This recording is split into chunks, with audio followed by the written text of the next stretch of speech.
Hello and good morning everyone. तो आइए आज फिजिक्स का क्लास शुरू करते हैं। तो फिजिक्स के क्लास को शुरू करने से पहले मैं थोड़ा सा साइंस के बारे में बताना चाहूंगा और उसका जो मार्किंग सिस्टम है, कैसे क्वेश्चन पूछता है, कितना मार्क्स में कहां पर पूछता है, तो उस मार्किंग सिस्टम को थोड़ा सा मैं समझाना चाहूंगा। तो आइए, साइंस विज्ञान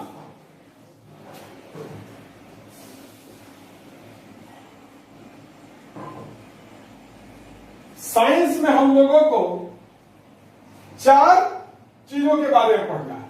फिजिक्स, केमिस्ट्री, बायोलॉजी और इन्वायरमेंटल साइंस। कुल 4 टाइप का साइंस आप लोगों के 10th में पढ़ना है। पहला फिजिक्स पढ़ना है, दूसरा केमिस्ट्री पढ़ना है, तीसरा बायोलॉजी पढ़ना है और चौथा इन्वायरमेंटल साइंस पढ़ना है।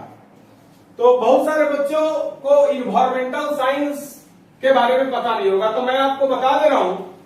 आपके फिजिक्स के किताब में सबसे लास्ट में एक चैप्टर है ऊर्जा के स्रोत। केमिस्ट्री के किताब में सबसे लास्ट में एक चैप्टर है प्राकृतिक संसाधन करके कुछ नाम है। और उसी तरीके से बायोलॉजी के किताब में सबसे लास्ट में एक चैप्टर है हमारा पर्यावरण।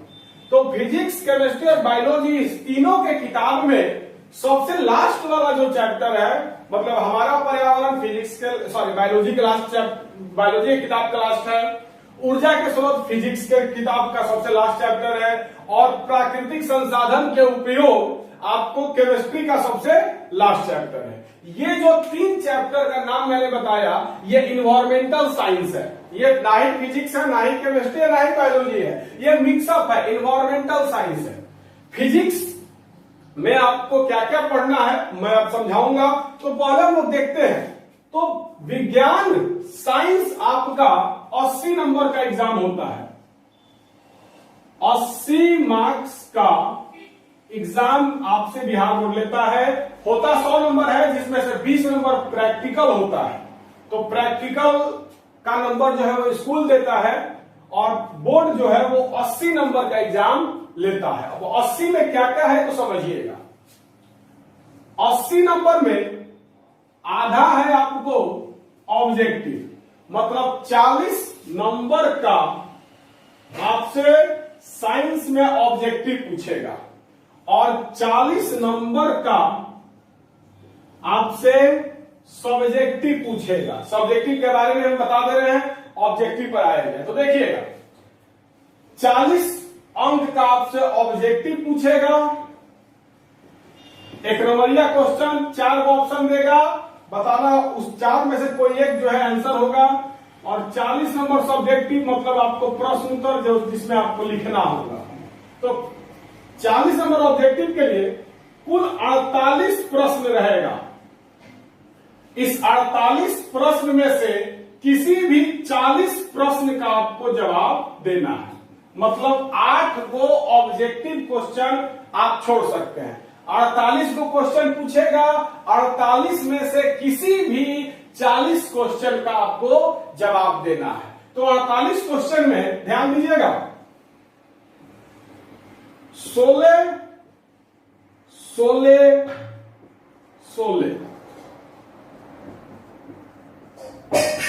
16 प्रश्न आपके फिजिक्स के किताब से रहेगा, 16 प्रश्न आपके केमिस्ट्री के किताब से रहेगा और 16 प्रश्न जो है वो आपके बायोलॉजी के किताब से रहेगा।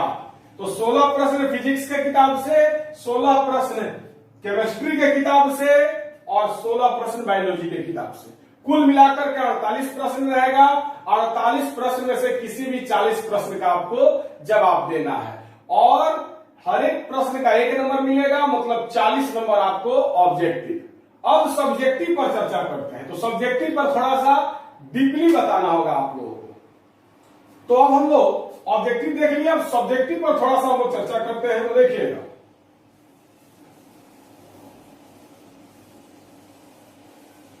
अब ये 40 नंबर सब्जेक्टिव जो है उसके बारे में हम लोग चर्चा करेंगे।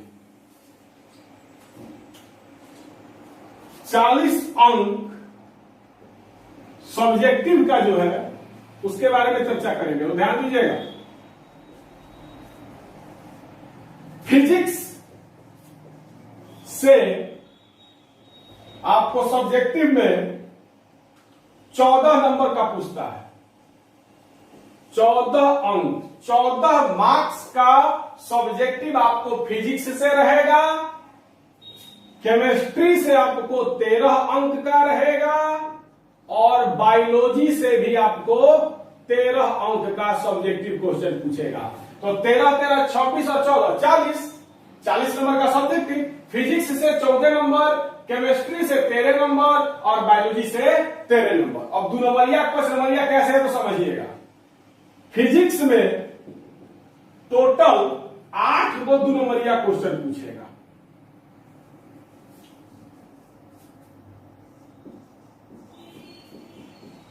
टू मार्क्स, समझिएगा, छोड़िए, क्योंकि 6 नंबर पूछता है इसलिए 5 मार्क्स लिखना उचित नहीं है। तो फिजिक्स से समझिएगा, फिजिक्स से आपको 8 को 2 नंबरिया क्वेश्चन देगा। 2 अंक वाला 8 को प्रश्न देगा। 2 नंबरिया 8 को क्वेश्चन देगा।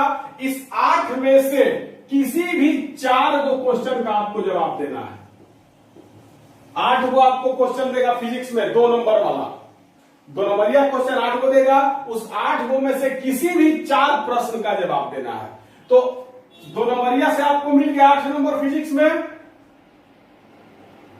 2 गुना 4 मतलब 8 अंक आपको मिल गया फिजिक्स में 2 नंबरिया से। 2 नंबरिया 4 को का जवाब देना है, 8 को क्वेश्चन देगा, किसी भी 4 का जवाब देना है। तो 2 गुना 4 8 अंक आपको मिल गया 2 नंबरिया से। और 6 अंक वाला 2 प्रश्न पूछेगा। फिजिक्स में 5 नंबरिया नहीं होता है, फिजिक्स में 6 नंबरिया होता है। तो 6 नंबर का 2 ठो प्रश्न आपसे पूछेगा। इस दोनों में से किसी एक प्रश्न का आपको जवाब देना है। 6 नंबरिया आपसे पूछेगा, 2 ठो प्रश्न पूछेगा, दोनों में से किसी एक का जवाब देना है। तो 6 नंबरिया एगो, माने एगो का जवाब देना है। 2 क्वेश्चन रहेगा, दोनों में से किसी भी एक का जवाब देना है। तो 6 गुना 1 मतलब 6 अंक। तो 6 और 8 14 अंक। मतलब फिजिक्स में आपको सब्जेक्टिव में कुल कितना अंक पूछेगा? 14 नंबर, सब्जेक्टिव कुल 14 नंबर। अब आप समझ गए। 2 नंबरिया का 8 को क्वेश्चन रहेगा, जिसमें 4 का जवाब देना है। 6 नंबरिया 2 क्वेश्चन रहेगा, जिसमें से 1 का जवाब देना है। तो अगर चाहो तो वीडियो को पॉज करके उतार सकते हो मार्किंग सिस्टम। तो फिजिक्स का 14 अंक कैसे पूछेगा ये आपको मैंने बता दिया। अब आइए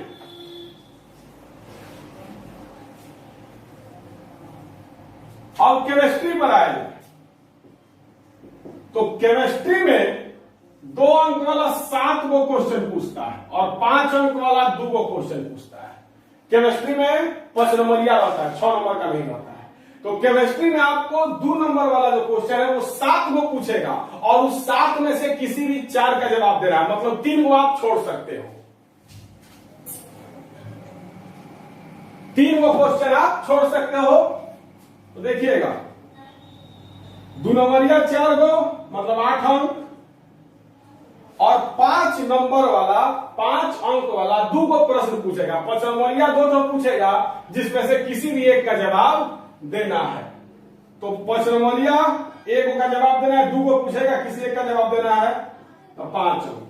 तो 8 और 5 13 अंक। तो केमिस्ट्री में सब्जेक्टिव आपको कुल कितना अंक हो जाएगा? 13 अंक।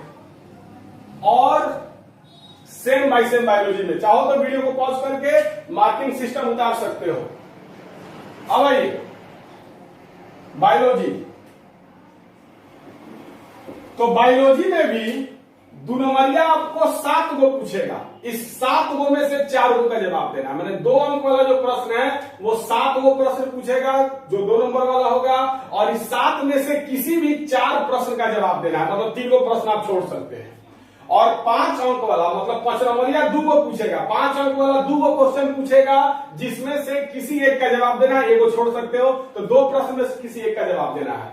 तो 2 नंबरिया 4 को मतलब 8 अंक, 5 नंबरिया मतलब 5 अंक, कुल 13 अंक। तो आप लोग समझ गए कि 40 नंबर का जो सब्जेक्टिव है आपको साइंस में, उस सब्जेक्टिव में 14 नंबर फिजिक्स, जिसमें से 6 नंबरिया एगो और 4 नंबरिया 2 नंबरिया का 2 नंबरिया 8 को रहेगा, 4 को जवाब देना है। तो मैंने आपको सब्जेक्टिव समझा दिया कि सब्जेक्टिव में कैसे पूछता है। अब आते हैं सब्जेक्ट पर। तो मेरा सब्जेक्ट है, जैसे कि आप लोग जानते हैं, फिजिक्स। मैं आप लोगों को फिजिक्स पढ़ाता हूं। पढ़ाने के लिए केमिस्ट्री पढ़ा सकते हैं, लेकिन फिजिक्स से काम चला रहे हैं। तो मैं आप लोगों को फिजिक्स पढ़ाता हूं। तो अब आया जाए फिजिक्स पर। तो फिजिक्स में आपको कुल पढ़ना है 4 गो चैप्टर।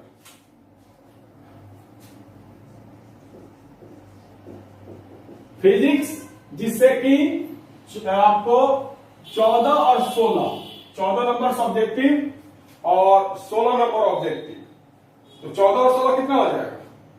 30।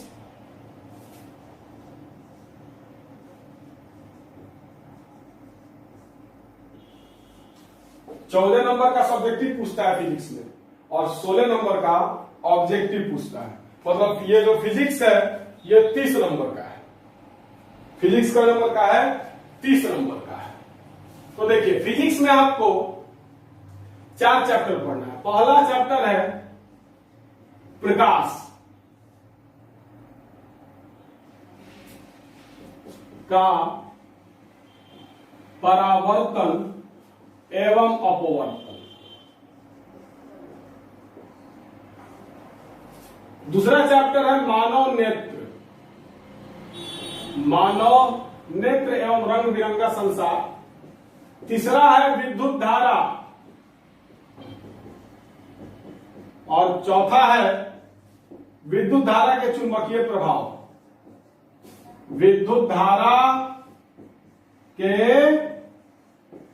चुंबकीय प्रभाव। ये 4 गो चैप्टर आपको फिजिक्स में पढ़ना है। प्रकाश का परावर्तन एवं अपवर्तन, मानव नेत्र, विद्युत धारा के चुंबकीय प्रभाव। क्लियर?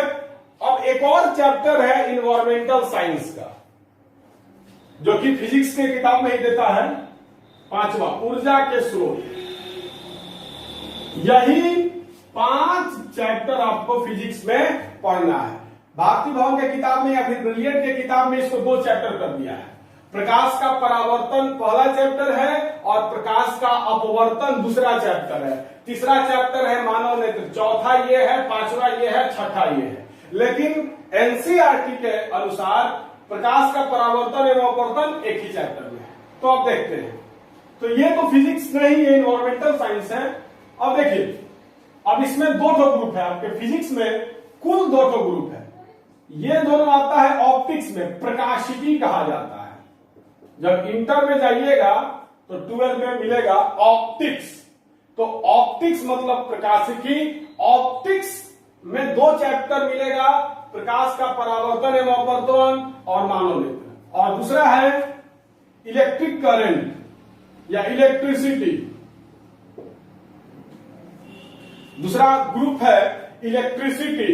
इलेक्ट्रिसिटी में आपको 2 चैप्टर अभी आपको 10th में पढ़ना है, विद्युत धारा और विद्युत धारा के चुंबकीय प्रभाव। 12 में आपको बहुत कुछ पढ़ना है। तो ऑप्टिक्स और इलेक्ट्रिसिटी 2 ही टॉपिक आपको 10th क्लास के फिजिक्स में पढ़ना है, ऑप्टिक्स और इलेक्ट्रिसिटी। ऑप्टिक्स में भी 2 चैप्टर है, इलेक्ट्रिसिटी में भी 2 चैप्टर है। और ये तो खैर इन्वायरमेंटल साइंस है, शुरू से हम बता रहे हैं। तो अब आइए हम लोग पहले चैप्टर को शुरू करते हैं। तो आइए, पहला चैप्टर है प्रकाश का परावर्तन एवं अपवर्तन। प्रकाश का परावर्तन एवं अपवर्तन।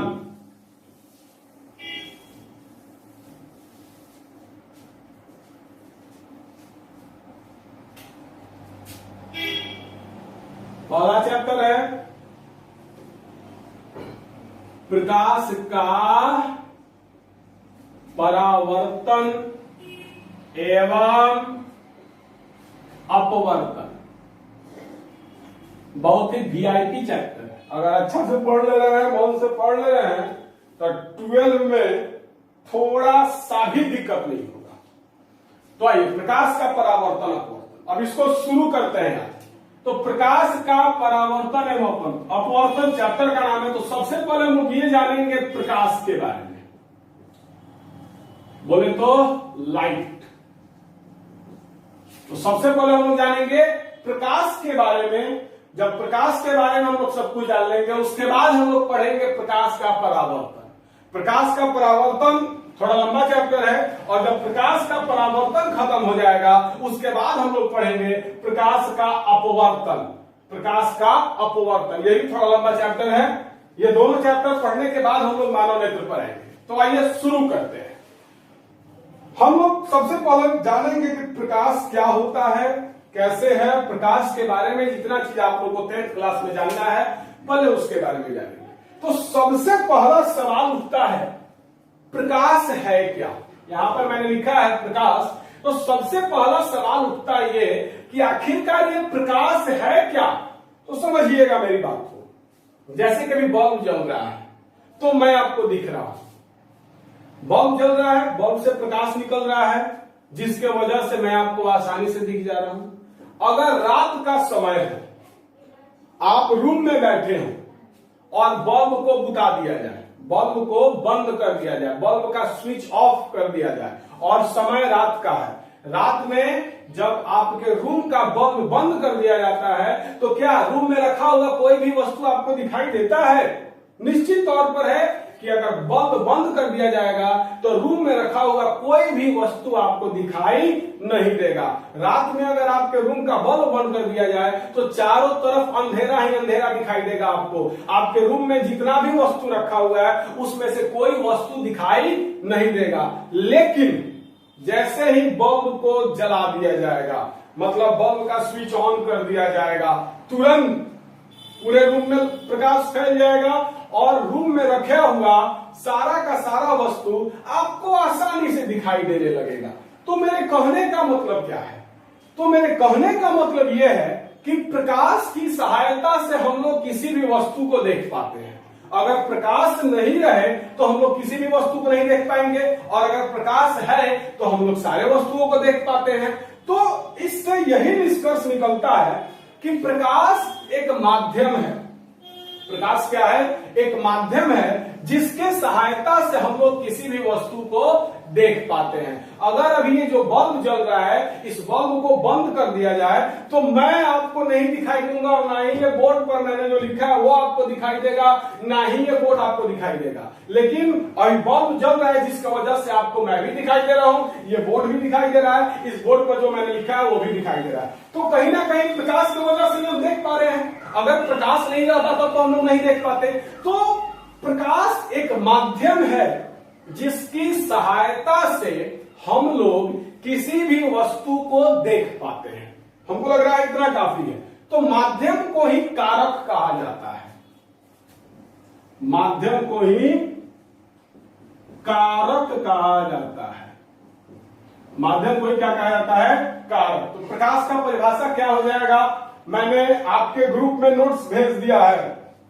नोट्स को पहले उतार ले, कॉपी में फेयर बना ले, उसके बाद ही वीडियो को देखें, ज्यादा अच्छा से समझ में आएगा। मैंने हर एक चीज का परिभाषा का नोट्स बना करके आपके ग्रुप में डाल दिया है। आज जितना पढ़ाई होगा उस सबका नोट्स आपको मिल चुका है। आपके ग्रुप में मैंने डाल दिया है, आप ग्रुप में से उतार लो पौधे। तो मैंने ग्रुप में आपको डाल दिया है। तो देखिएगा, मैंने प्रकाश का परिभाषा लिखवाया है। प्रकाश एक कारक है।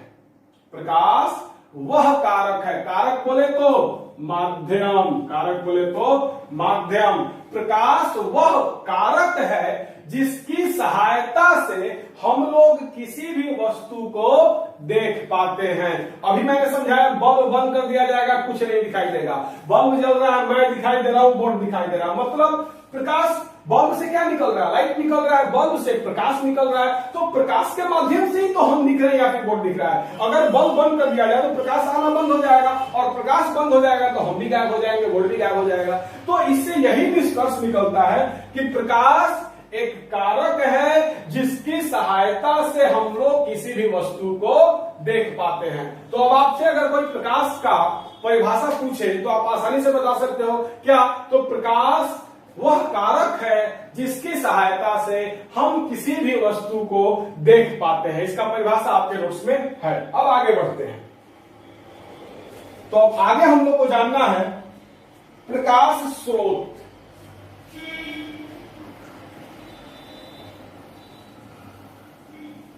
प्रकाश स्रोत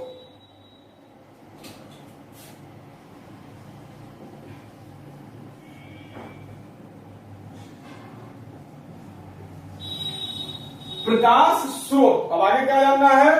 प्रकाश स्रोत। तो सबसे पहला है, यहां प्रकाश के बारे में हम लोग जान चुके हैं, और स्रोत का मतलब क्या होता है? तो स्रोत का मतलब होता है जिस चीज से हमको मिलता है। स्रोत क्या है? सोर्स है। सोर्स का मतलब कि उसी चीज से हमको मिल रहा है। तो प्रकाश स्रोत मतलब जिस वस्तु से प्रकाश निकलता है।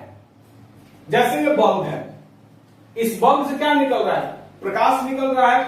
सूर्य है, आसमान में दिन में आपको सूर्य दिखाई देता है, तो सूर्य है, सूर्य से भी क्या होता है? प्रकाश निकलता है। मोमबत्ती है, मोमबत्ती से भी क्या है? प्रकाश निकलता है। लालटेन है, लालटेन से भी आपको क्या होता है? प्रकाश निकलता है। जुगनू, भगजोगनी जिसको आप लोग भोजपुरी में कहते हैं, गांव वगैरह में आपको भगजोगनी देखने को मिलता होगा, तो भगजोगनी को हिंदी में जुगनू कहते हैं। और रात में आप देखते हैं भगजोगनी जो है, वो जुगनू जो है, उसके अंदर से भी प्रकाश निकलता है।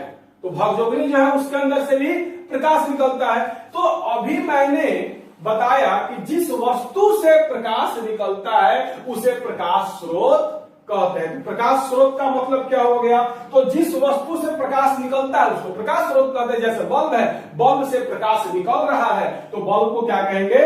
प्रकाश स्रोत कहेंगे। जैसे सूर्य है, सूर्य से हम लोगों को दिन में प्रकाश मिलता है, सूर्य से प्रकाश निकलता है, तो सूर्य भी क्या है? प्रकाश स्रोत है। हम लोग मोमबत्ती को जला देते हैं तो जलता हुआ मोमबत्ती से भी क्या होता है? प्रकाश निकलता है, तो जलते हुए मोमबत्ती को भी क्या कहेंगे? प्रकाश स्रोत कहेंगे। जुगनू, भगजोगनी से भी प्रकाश निकलता है, तो भगजोगनी और जुगनू को भी क्या कहेंगे?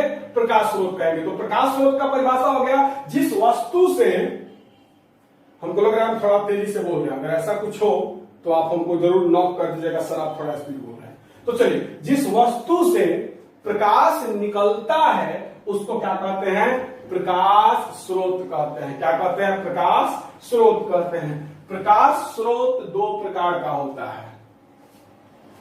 प्रकाश स्रोत कितने प्रकार का होता है? दो प्रकार का। प्राकृतिक प्रकाश स्रोत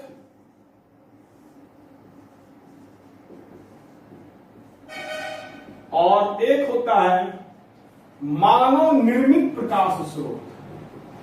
मानव निर्मित प्रकाश स्रोत।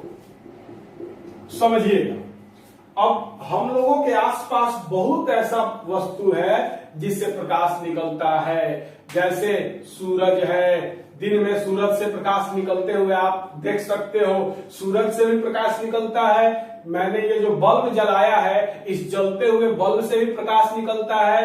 रात के समय में आसमान में जो तारे दिखते हैं, उस तारे से भी प्रकाश निकलता है। प्रकाश निकलता है तब तो आप उस तारे को देख पाते हो। उसके बाद मोमबत्ती मोमबत्ती को हम लोग जला देते हैं, उससे भी प्रकाश निकलता है। तो हम लोगों के आसपास बहुत सारे ऐसे वस्तुएं हैं, बहुत सारे ऐसे पदार्थ हैं, बहुत सारे ऐसा चीज है जिससे प्रकाश निकलता है। मतलब प्रकाश का स्रोत बहुत कुछ है। हम लोगों के आसपास बहुत सारा प्रकाश स्रोत है। तो हम लोगों ने प्रकाश स्रोत को दो पार्ट में बांट दिया, दो भागों में बांट दिया।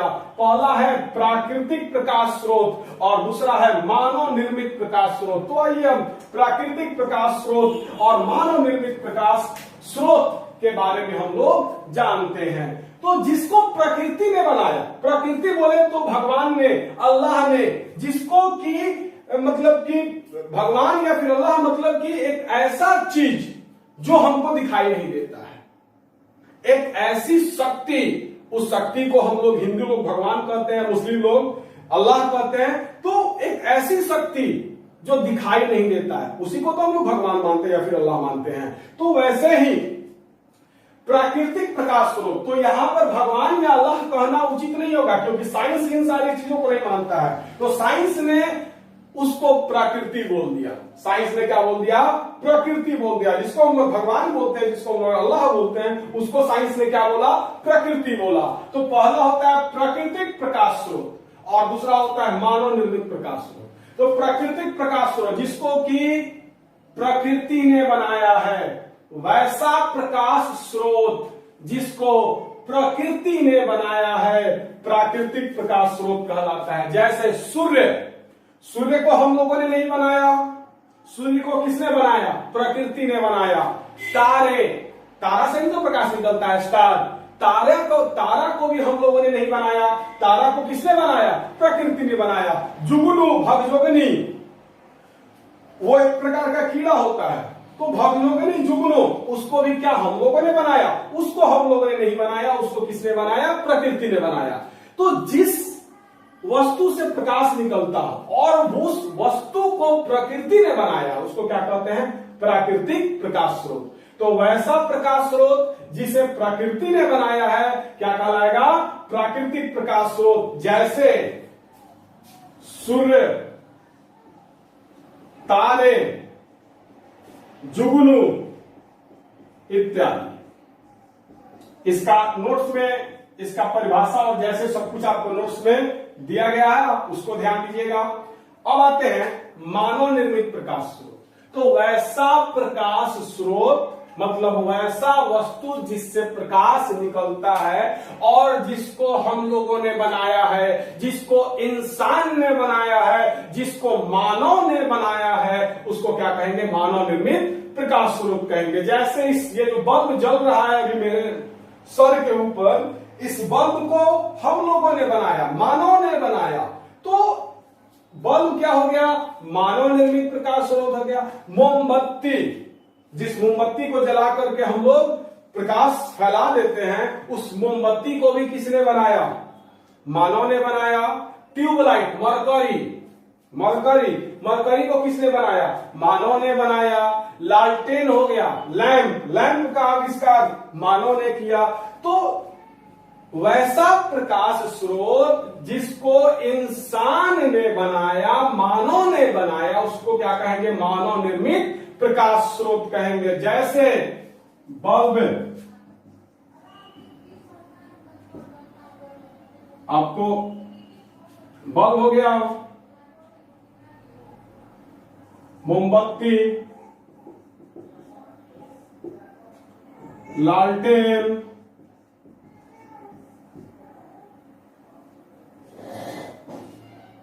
मरकरी इत्यादि।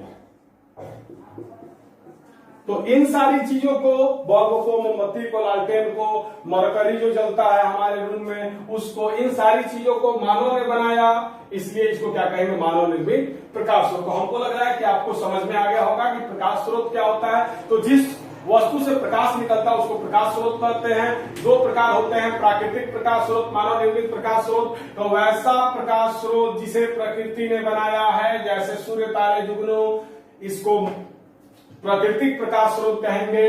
वैसा प्रकाश स्रोत जिसको मानव ने बनाया है, जैसे बल्ब, मोमबत्ती, लालटेन इत्यादि, इसको मानव निर्मित प्रकाश स्रोत कहेंगे। तो अब अपने कहानी को आगे बढ़ाते हैं।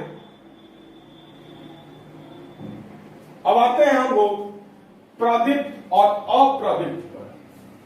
अब हम लोग किस पर आते हैं, प्रदीप्त और अप्रदीप्त पर।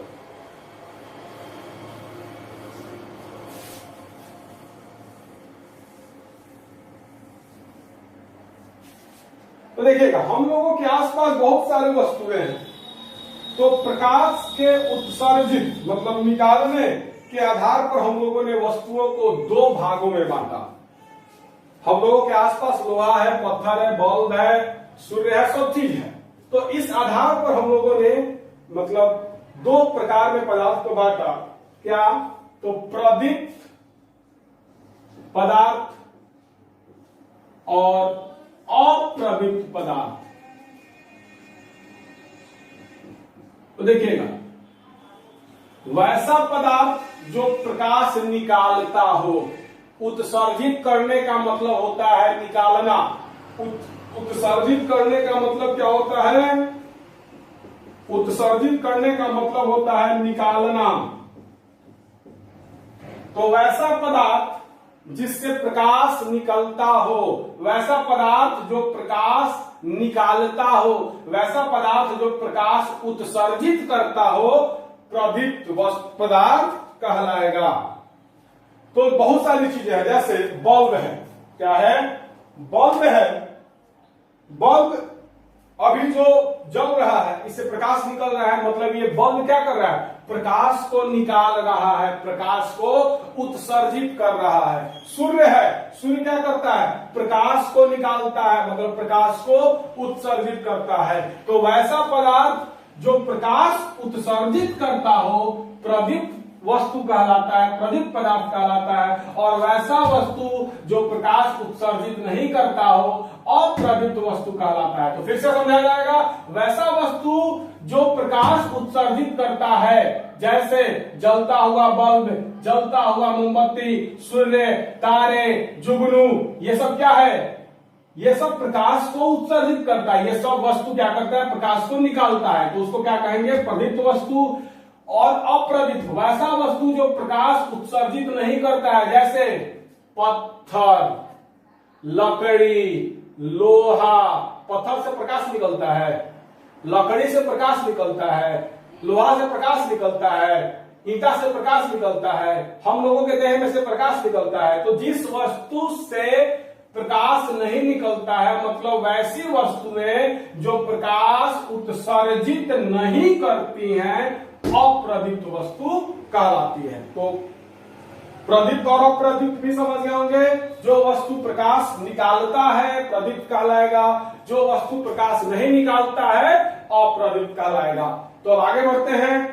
अब यहां पर एक सवाल उठता है, चंद्रमा। अब यहां पर एक सवाल क्या उठता है? चंद्रमा।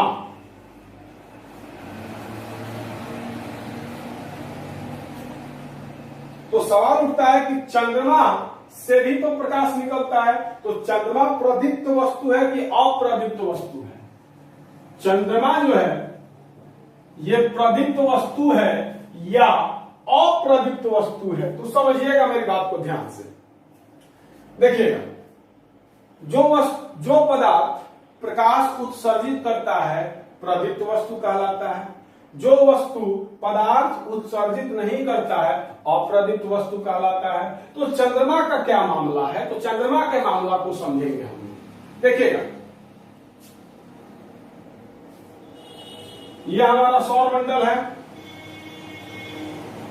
ये सूर्य है। क्या है? सूर्य है। मान लो यहां पर हमारा पृथ्वी है, और पृथ्वी के किनारे यहां पर मान लो चंद्रमा है। क्या है? इसका अंदर नहीं हटेगा।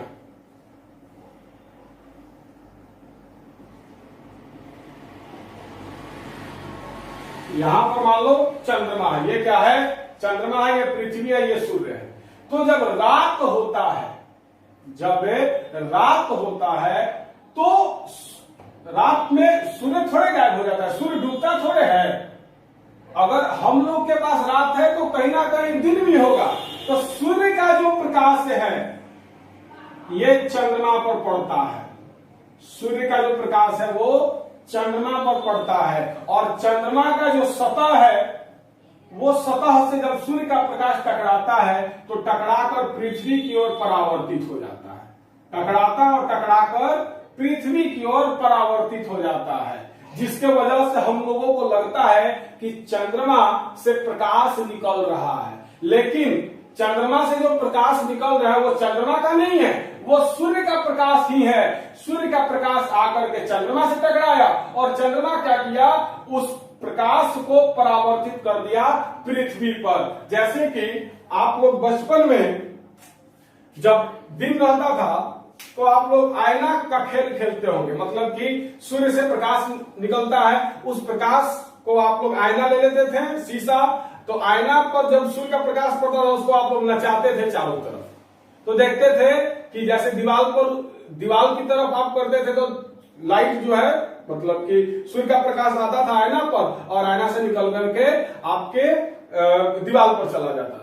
तो क्या होता था, सूर्य का प्रकाश आया, आईना से टकरा करके परावर्तित हो गया और आप जहां चाहे वहां उसको घुमा करके नचाते रहते थे। वैसे ही यहां भी होता है, सूर्य का प्रकाश आता है और आकर चंद्रमा से टकराता है और चंद्रमा क्या करता है, उस प्रकाश को पृथ्वी की तरफ परावर्तित कर देता है। मतलब रात के समय में चंद्रमा से जो प्रकाश निकलता है वो प्रकाश चंद्रमा का अपना नहीं होता है, वो प्रकाश किसका होता है, सूर्य का होता है। इसलिए चंद्रमा जो है वो प्रकाश उत्सर्जित नहीं करता है, प्रकाश निकालता नहीं, वो प्रकाश को परावर्तित करता है। इसलिए चंद्रमा एक अप्रदीप्त वस्तु है, चंद्रमा प्रदीप्त नहीं है, क्योंकि चंद्रमा जो है सूर्य के प्रकाश को नहीं निकालता है, चंद्रमा जो है वो प्रकाश को नहीं निकालता है, वो सूर्य के प्रकाश को परावर्तित करता है।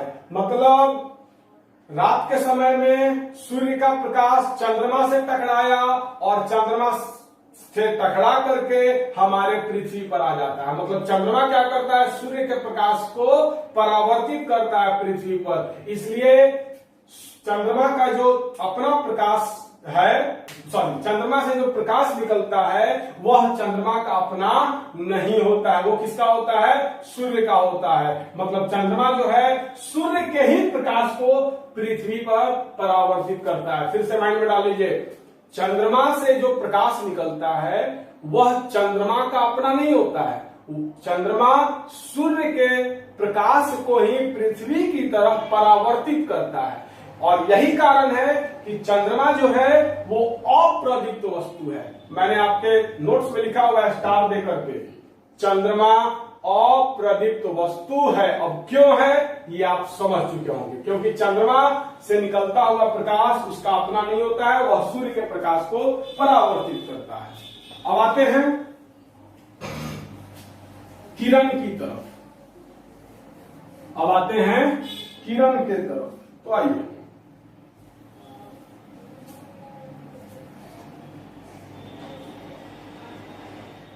किरण, किसकी किरण, प्रकाश की, प्रकाश की किरण। समझिए प्रकाश का किरण होता क्या है। तो देखिए, मान लो ये सूर्य है, मान लो क्या है, ये सूर्य है, इस सूर्य से प्रकाश निकला, इस सूर्य से क्या निकला, प्रकाश निकला। तो जब प्रकाश निकलता है तो सीधे जाता है, मतलब सीधी रेखा पर चलता है। प्रकाश जो है हमेशा सीधा रेखा पर चलता है। तो प्रकाश से सीधा रेखा पर गमन करते हुए प्रकाश को ही किरण कहते हैं। क्या होता है किरण, तो सीधी रेखा पर गमन करते हुए प्रकाश को ही क्या कहते हैं, किरण कहते हैं। एक सरल रेखा पर चलने वाले प्रकाश को ही क्या कहते हैं, किरण कहते हैं। तो देखिएगा, सूर्य से प्रकाश निकला और डायरेक्ट आ गया पृथ्वी पर, तो क्या होगा, सूर्य से जो प्रकाश निकला एक सरल रेखा पर चल रहा है, रेखा का मतलब ये, रेखा का मतलब ये, तो सूर्य से प्रकाश निकला और एक रेखा पर चल करके हम लोगों के तरफ आता है। तो एक सरल रेखा पर चल रहा है, मतलब प्रकाश जो है वो एक सरल रेखा पर चलता है। और प्रकाश जब सरल रेखा पर चलता है तो उसको क्या कहते हैं, किरण कहते हैं। क्या कहते हैं, किरण कहते हैं। तो एक सरल रेखा पर चलने वाली प्रकाश को प्रकाश का किरण कहते हैं। एक सरल रेखा पर गमन करने, गमन का मतलब ही होता है चलना, तो एक सरल रेखा पर चलने वाले प्रकाश को ही क्या कहते हैं, प्रकाश का किरण कहते हैं। तो समझिएगा आपको सूर्य से प्रकाश निकला और आपको पता है सूर्य से जो प्रकाश निकलता है वो एकदम सीधे चलता है, मतलब एक सरल रेखा पर चलता है, उसी को क्या कहते हैं, किरण कहते हैं। उसी को क्या कहते हैं, किरण कहते हैं। तो एक सरल रेखा पर चलने वाली प्रकाश को प्रकाश का किरण कहते हैं। तो आइए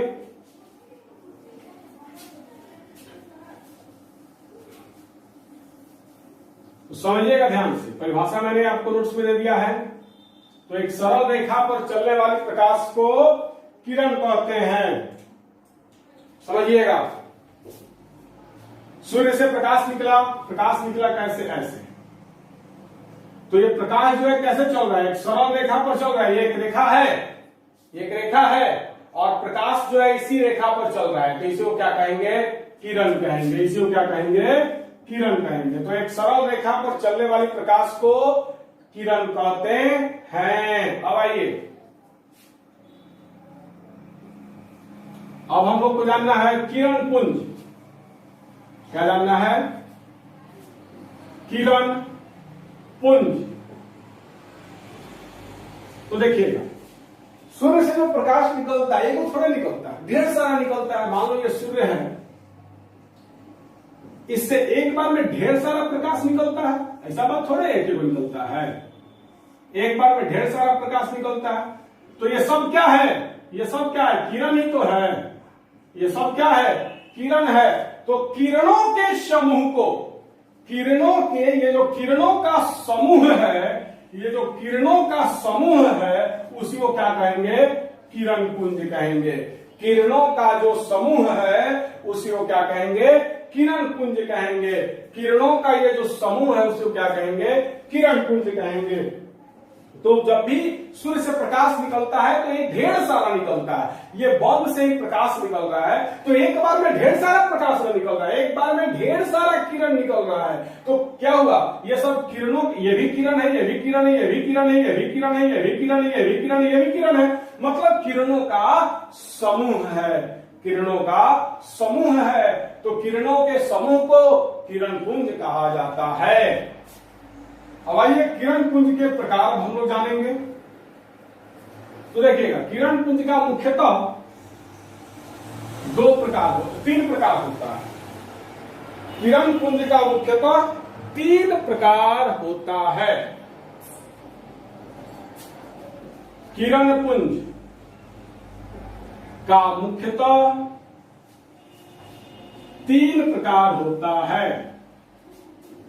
पहला होता है अपसारी किरण पुंज, पहला होता है अपसारी किरण पुंज, दूसरा होता है समानांतर किरण पुंज,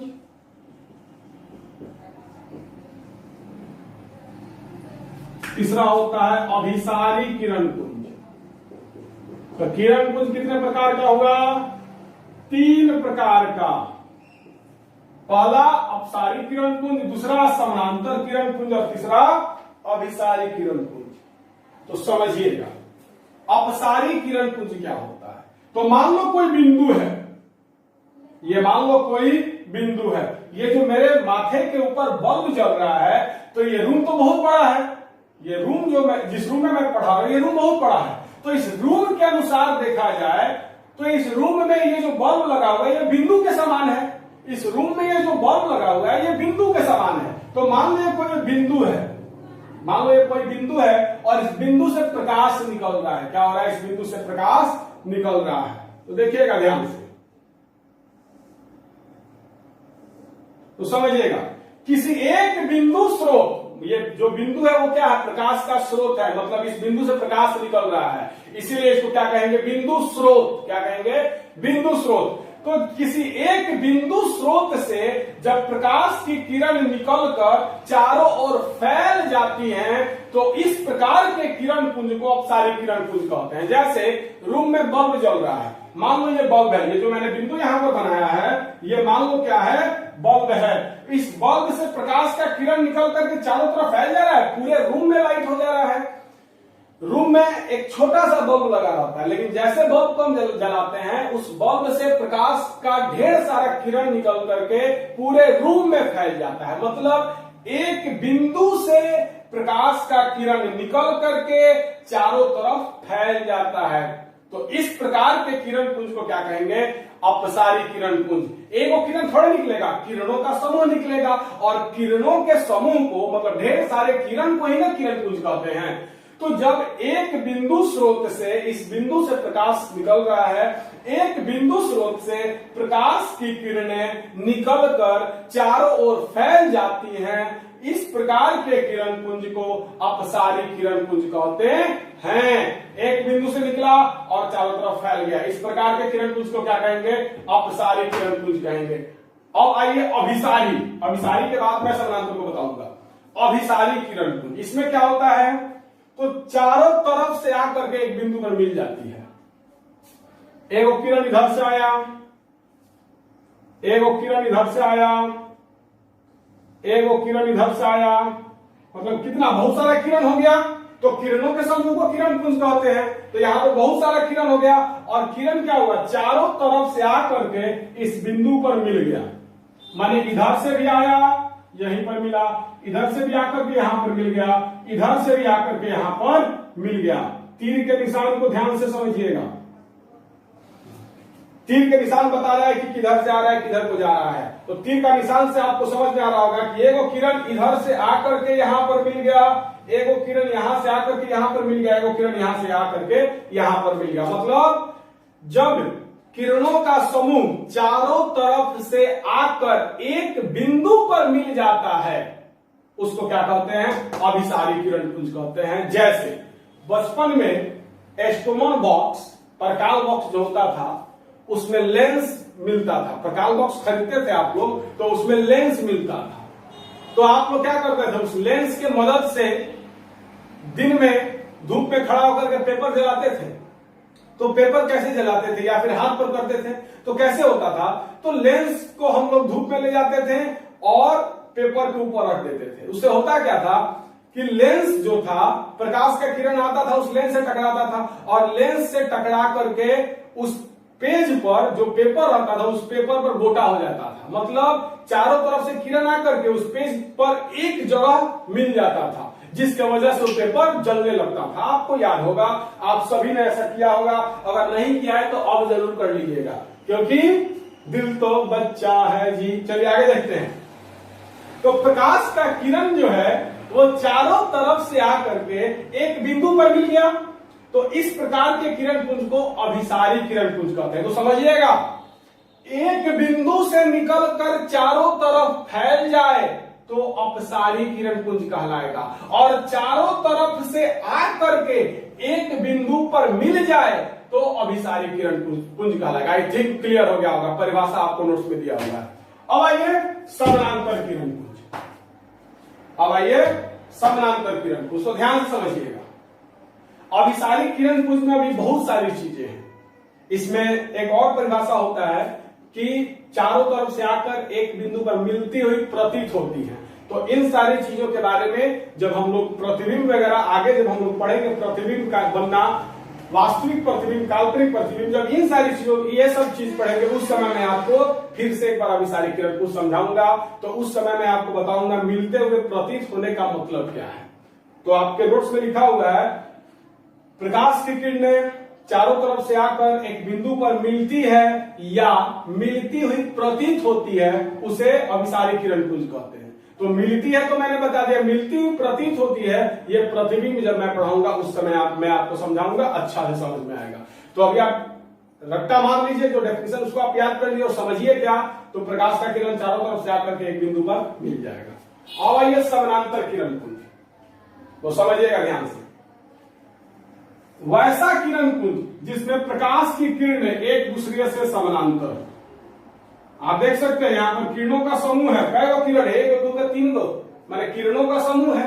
तो किरणों के समूह को किरण पुंज कहते हैं। तो यहां पर ढेर सारा किरण है, मतलब किरण पुंज है, और सारे के सारे किरण एक दूसरे के समानांतर है। समानांतर का मतलब इस दोनों के किरण के बीच का दूरी बराबर है हर एक जगह, इस दोनों किरण के बीच का दूरी हर एक जगह बराबर है। मतलब इस किरण पुंज में किरणों एक किरण दूसरे किरण के समानांतर होता है, मतलब सभी किरणें एक दूसरे के समानांतर होती हैं।